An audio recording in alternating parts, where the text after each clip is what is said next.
మీనాకి దెబ్బ తగలడంతో బాలు ఎత్తుకొని ఇంట్లోకి వస్తూ ఉంటాడు. అది చూసిన వాళ్ళ బామ్మ చాలా సంతోషపడుతూ, ఏంట్రా మీనా నీ పెళ్ళానికి కాళ్ళు కందకుండా కిందికి దింపకుండా తీసుకొస్తున్నావు ఇంట్లోకి, కందిపోతుందనా అని చెప్పేసి బామ్మ అడుగుతూ ఉంటుంది.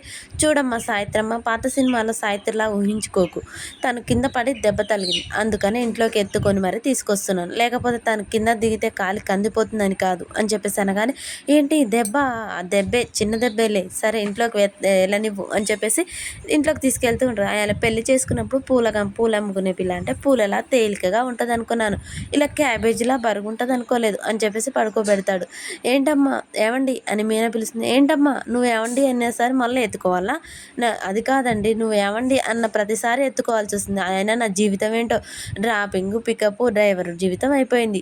ఇదిగో నాన్న ఈ నూనె తీసుకొని మర్దన చేయి, నాకు అర్జెంటుగా స్నానం చేయాలి, పసరు పోసి కట్టు కట్టాను కాబట్టి ఇప్పుడు నూనె గిన్నె ఏమొద్దు, నువ్వు ఇక ఆగు చూడు అవని అని చెప్పేసి బాలు వెళ్ళిపోతాడు. ఇంకా మీనా జరిగింది గుర్తు చేసుకొని చాలా మురిసిపోతూ ఉంటుంది. బాలు డ్రైవర్ని కొట్టడానికి వెళ్ళటం, పసరు పూసి కట్టు కట్టడం, తనకేమన్నా అయితే నీ ప్రాణాలు తీసేవా అని డ్రైవర్ని బెదిరించడం, ఇవన్నీ గుర్తు చేసుకొని మీనా ఏంటమ్మా నీలో నువ్వే మురిసిపోతున్నావు అనగానే, ఎప్పుడు అక్కడ ఉండగా నాతో సరిగా మాట్లాడేవాడే కాదు, కానీ ఇక్కడికి వచ్చినాక నాతో ఎప్పుడు మాట్లాడుతున్నాడు, నా గురించే పట్టించుకుంటున్నాడు అని చెప్పగానే బామ్మ చాలా సంతోషపడి మళ్ళీ పూజారి గారి మాటలు గుర్తు చేసుకుంటుంది.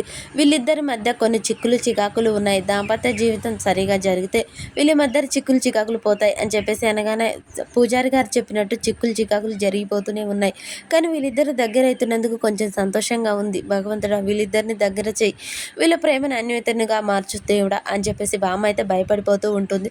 మరి వీళ్ళిద్దరిక దగ్గరైపోతారా?